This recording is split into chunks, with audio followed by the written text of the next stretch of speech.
Hello, my name is Megan O'Russell, and welcome to episode 10 of A Book and a Dream.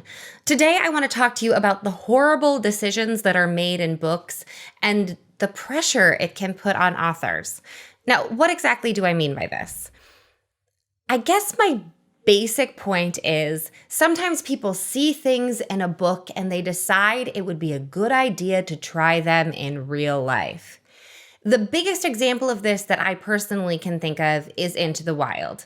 Into the Wild is about Chris McKinless. He decided to go out into the Alaskan wilderness with basically nothing, ended up in a bus, and died. Now, they found his journals, they found pictures, it became this whole book. I think there's 2 movies, maybe 1 movie, not really sure.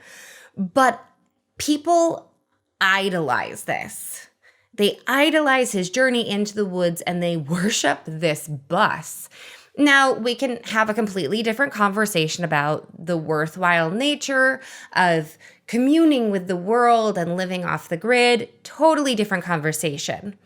My problem with it is that people hike out to the bus where he died, like it's a pilgrimage, and they cross the river that he couldn't cross, so he died. And people have to get rescued every year because they're trying to do the same journey that got him killed. Now, granted, you can't blame the guy. He never planned to have his journal published. He died. Other people found the body, things like that. But still, people read this book and they make these life choices based on that. In a much smaller version, you can look at Harry Potter and Platform 9 3/4. Kids ram themselves into that train station wall trying to get to Hogwarts.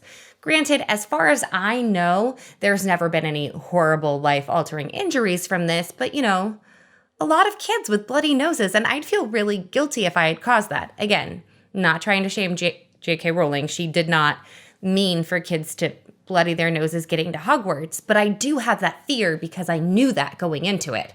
So since I have this foreknowledge, I am terrified of people trying weird things based on what I write. So there are some things like in the Tethering series, there is a mountain and people jump off of it. Now, it's a real mountain. It is. I've climbed it. It's there. It's gorgeous. If you ever get to climb Cadillac Mountain in Maine, you should go. It's amazing. Hike up before dawn. Glorious experience. But the bit that they jump off of does not actually exist. If you were to do the pre-dawn pilgrimage up Mount Cadillac, then you would not be able to find a place to take the jump that they jump. Now, this is not for lack of research on my part.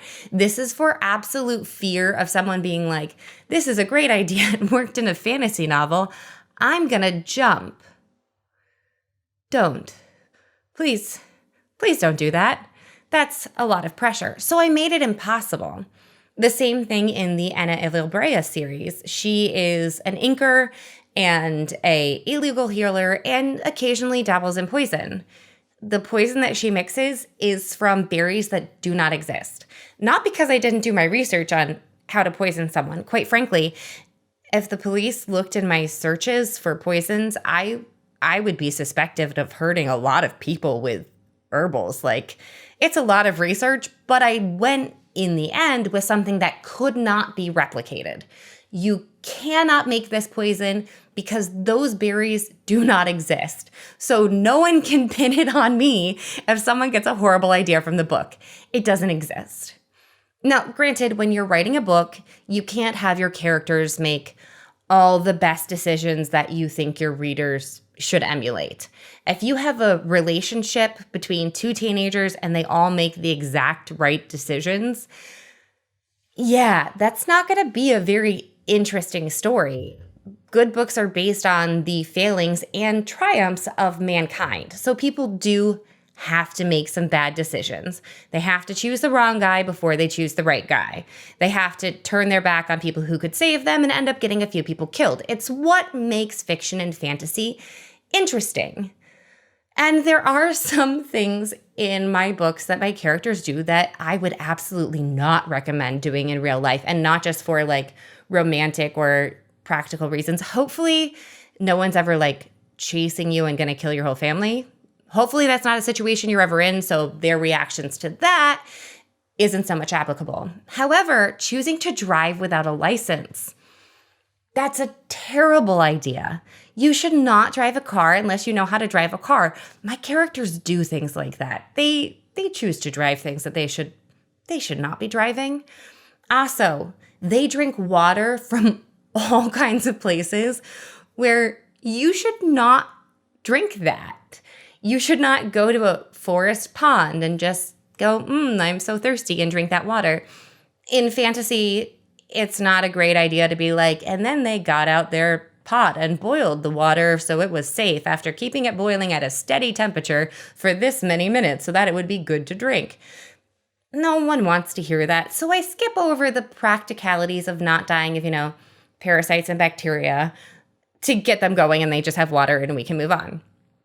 However, if you are planning on getting lost in the wilderness anytime soon, maybe buy a life straw or like one of those little iodine bottles, because if you choose to do what Anna of Ilbrea does and just drink water out of all sorts of water sources, it's not going to take an evil regime to kill you. You're probably just going to end up dead from drinking bad water.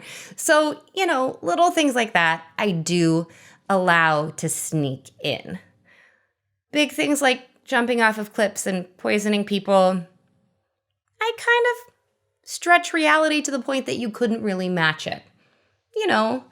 So I don't have that horrible guilt weighing on my shoulders. Now, I know that we've all read books and seen things, and we've been like, I want to try that awesome sword trick, or wow, I should really go parachuting, or let me run headfirst into platform 9 3/4, the usual. So what have you picked up from a fantasy book where you've decided to try that horrible idea? Did you, like me, climb into the back of all the wardrobes you could find where you shouldn't be, searching for Narnia, and bang on the back of them asking Aslan to come get you? I don't know. Maybe that was just me. But did you ever have any of those moments? Are you still having some of those moments? Have you decided to, drop everything and go on a round-the-world trip to find yourself? What book has influenced you to do something that, in hindsight, may not have been the best idea? Drop it in the comments below. Reach out to me on social media. I am desperate to know what bad ideas you've gotten. Hopefully they aren't as bad as hiking to a bus in the wilderness. But let me know in the comments. Don't forget to subscribe, like, follow.